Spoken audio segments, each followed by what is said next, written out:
Pessoal, beleza? Tudo bem?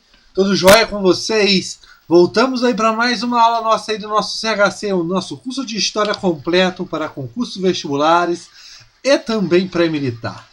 Beleza, pessoal? O nosso concurso aqui, nosso curso de História, ele serve para qualquer tipo de prova que cai o conteúdo de História na sua prova. O e-mail historiacomp1@outlook.com, Facebook Isto Sai, o celular para mensagem 3291650267. Só um pouquinho, pessoal. Continuando aí, então, galera, vamos falando sobre resumo bombeiro MG e nós vamos falar hoje sobre Revolução Francesa. Pessoal, aqui nas descrições abaixo desse vídeo vai estar o link remetendo vocês à playlist de História Geral, aonde eu vou estar falando da aula tal, do número tal ao número tal, que vai estar sobre Revolução Francesa. Por quê? A playlist de História Geral, ela é super completa e tem todo o conteúdo que cai na prova de vocês para a prova do Bombeiro MG. 90% do conteúdo está nessa playlist de História Geral, 90% está na playlist de História da América e também na playlist de História do Brasil. Tranquilo, pessoal? Por que, professor, não está tudo? Porque eu estou gravando aulas ainda e mandando, ok? Mas depois eu vou explicar para vocês que para vocês serve a playlist de História Geral, História do Brasil e História da América, que são super completas mesmo. Como o próprio nome diz aqui, é um resumo. Vamos lá então.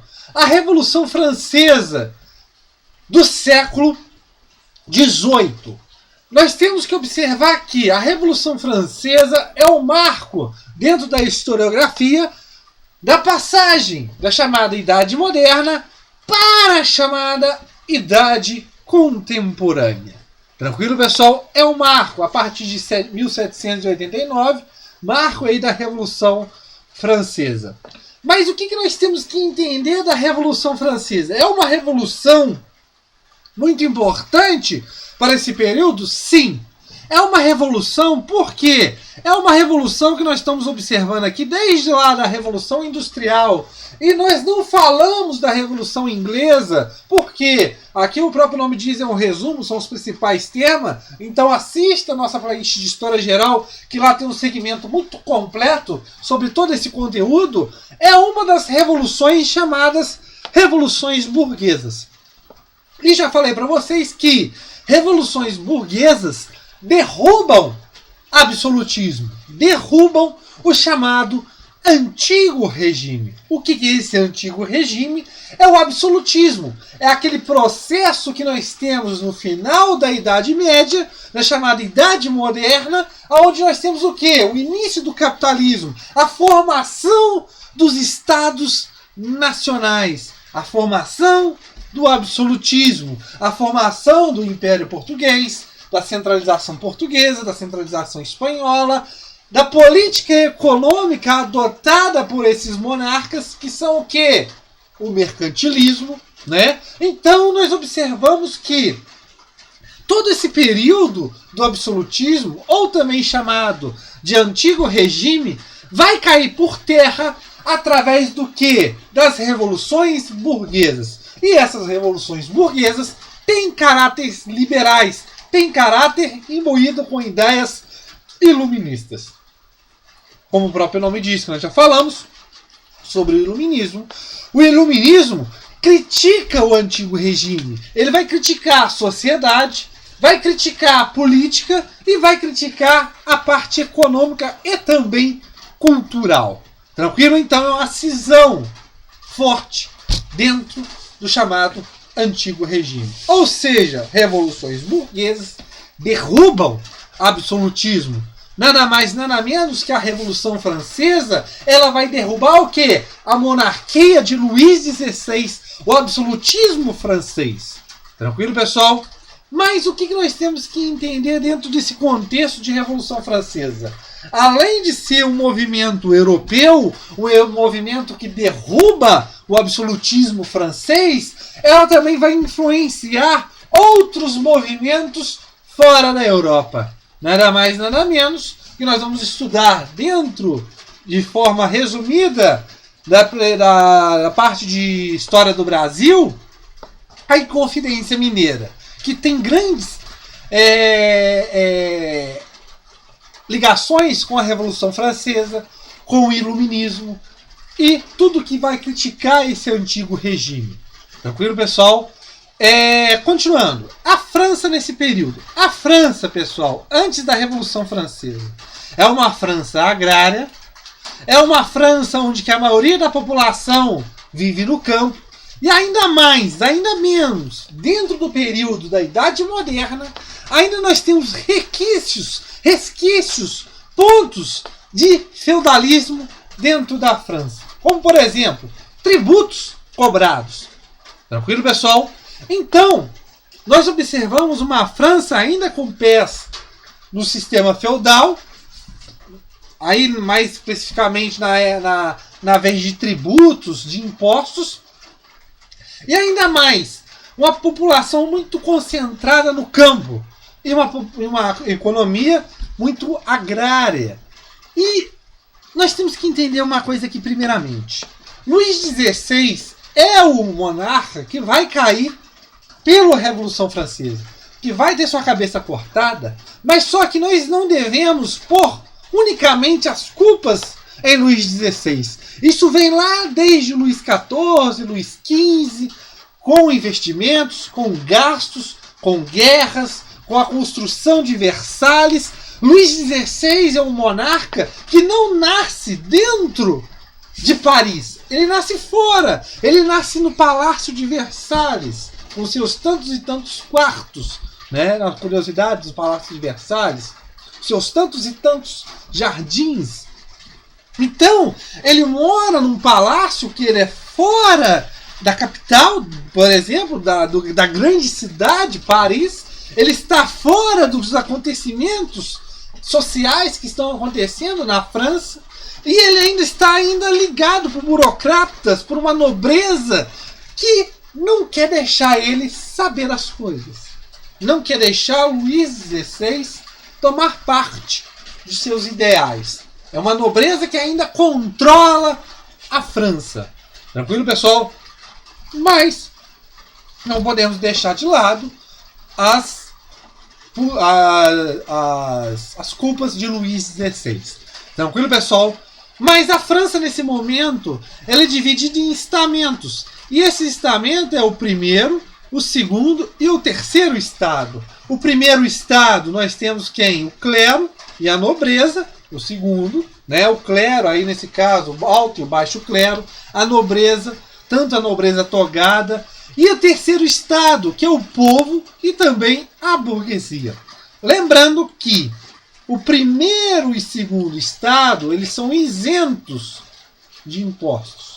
E ainda mais, vivem no alto luxo francês.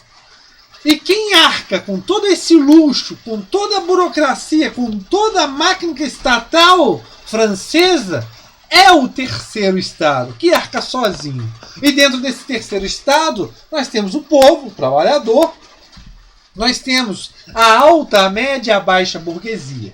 Tranquilo, pessoal? E esse terceiro estamento, ele está querendo o quê? Uma participação política maior dentro do Estado francês. O problema é que você tem o primeiro e o segundo estado, o clero e a nobreza, que não deixam. Né, pessoal?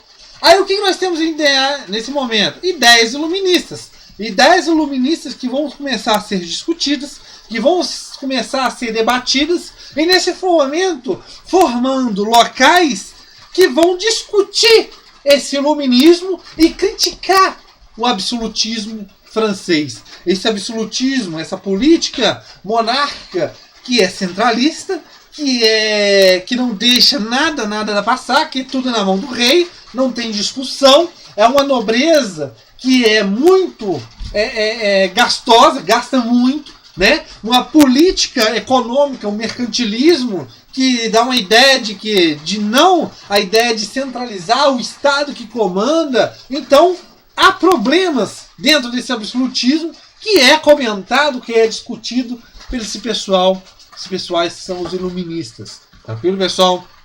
Luís XVI tenta tomar algumas medidas, porque a França, pessoal, desde Luís XIV até chegar a Luís XVI, ela gasta e muito com guerras, com o luxo da nobreza. Então você observa uma França nesse momento, uma França falida, uma França que passa por problemas econômicos e políticos, principalmente econômicos. Problemas econômicos que vão afetar principalmente quem? A sociedade, o povo, com a fome e tudo mais. Luís XVI tenta tomar algumas medidas para amenizar esses problemas, só que os problemas ele cria quem? Os ministros, o Turgot e o Necker. O Turgot tem a ideia de controlar os gastos e forçar que o clero e a nobreza pague impostos. O problema é que isso não é aceito. E o que o Luís XVI faz? Demite Turgot. Ele põe no seu lugar Necker. Necker também tenta fazer as mesmas medidas e ainda mais expõe o que está acontecendo economicamente com a França. O luxo que a nobreza e o clero têm e as dificuldades que o terceiro Estado está passando. Isso gera uma insatisfação muito grande e começa os primeiros levantes revolucionários. Tranquilo, pessoal? Nesse momento, o rei é obrigado a convocar os Estados Gerais. O que eram os Estados Gerais? É um conselho onde você tinha os 3 estados, o primeiro e o segundo estados, que iriam decidir alguma coisa. E tinha muito tempo que esses Estados Gerais não era convocado. Então é convocado nesse momento porque a situação está precária. E a ideia dessa convocação é o quê? Discutir os problemas da França nesse momento. Mas o problema era que, por exemplo, há uma pauta de votação. E essa votação ocorria por estado. Ou seja, a votação não se dava por cabeça, mas sim por estado. Ou, exemplo, se a votação tivesse lá naquele momento a diminuição dos impostos e a cobrança de impostos pelo clero e na nobreza, teriam que pagar agora. O que acontecia? Iria para a votação, só que o clero e a nobreza tinham um voto. O voto era por estado, ou seja, você tem 3 votos. O do primeiro, do segundo e do terceiro. Óbvio que o primeiro e o segundo, o clero e a nobreza, estavam juntos. E óbvio que iriam votar juntos. O problema é que o terceiro estado não quer que essa forma de votação aconteça por estado, mas sim por cabeça. E se acontecesse um voto por cabeça, o terceiro estado, como um grande contingente, facilmente ganharia. O problema é que a nobreza e o clero não aceitam. E o que o terceiro estado faz? Sai dos Estados Gerais. Ou seja, ele sai fora da Assembleia dos Estados Gerais e cria a Assembleia Nacional. E essa Assembleia Nacional, composta por esse terceiro Estado, composta por essa burguesia, querendo derrubar esse antigo regime, querendo ampliar os seus privilégios, quer uma nova Constituição. Sabendo que constituições, nesse momento, irão diminuir o poder do rei, do monarca. E nesse momento o monarca não aceita. E nós temos o início dos conflitos. A queda da Bastilha em 1789 é um marco da Revolução Francesa, porque a Bastilha, sendo uma prisão política, é o principal símbolo opressor da monarquia francesa. Quando a Bastilha é invadida, quando o prefeito da Bastilha é condenado à morte, ele é preso e tudo mais, é o quê? É mostrar que a opressão da monarquia, do absolutismo francês, acabou ali. Tranquilo, pessoal? Você também tem revoltas que estende pelo campo. Você tem, nesse momento, Luís XVI, ele tenta fugir, mas ele é preso, né? Ele consegue descobrir ele, porque ele estava tentando, junto com a sua mulher, que era, aí no caso, ligada à Prússia, à família, tentar o quê? Tomar o poder francês e reordenar a ordem. Ele é preso novamente e é mandado cortar a cabeça dele. Tranquilo, pessoal?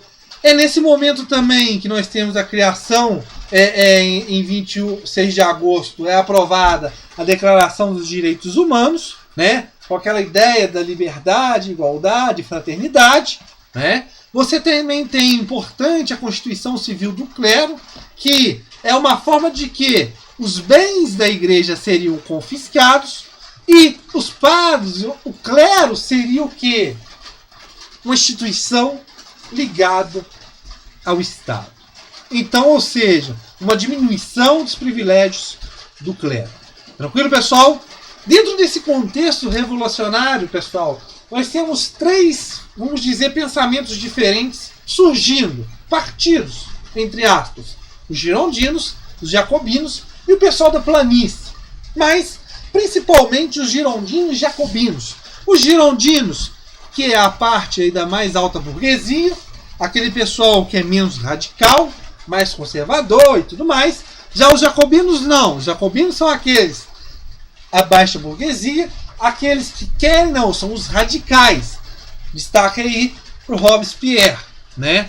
O pessoal da planície, quem estava no poder, ele estava no meio, ou seja, o pessoal do meio, né?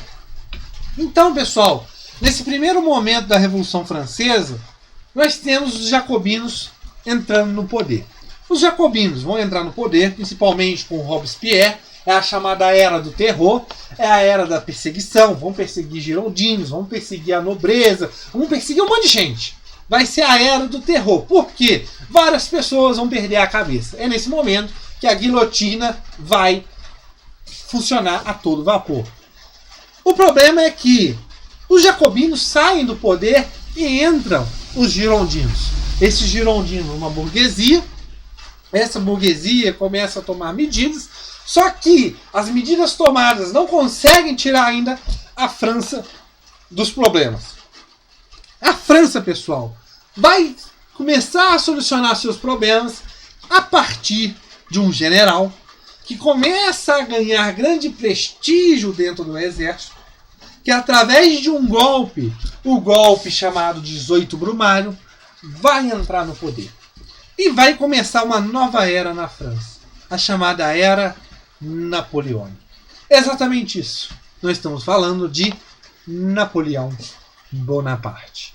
Tranquilo, pessoal? Essa Era Napoleônica vai ter aquelas discussões, as conquistas, né, napoleônicas, a ideia da expansão do iluminismo, né, através do exército napoleônico, porque a França passou por uma revolução burguesa, ideais iluministas, então isso vai ser propagado, e naquele contexto todo com a Inglaterra. Tranquilo, pessoal? Espero que tenham entendido a Revolução Francesa. Na nossa próxima aula falaremos mais sobre história geral do Resumão Bombeiro MG.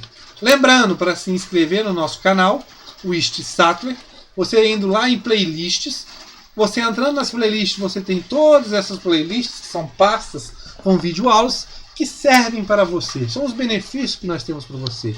Você tem a playlist Pulo do Gato, que são temas importantes, que é muito importante.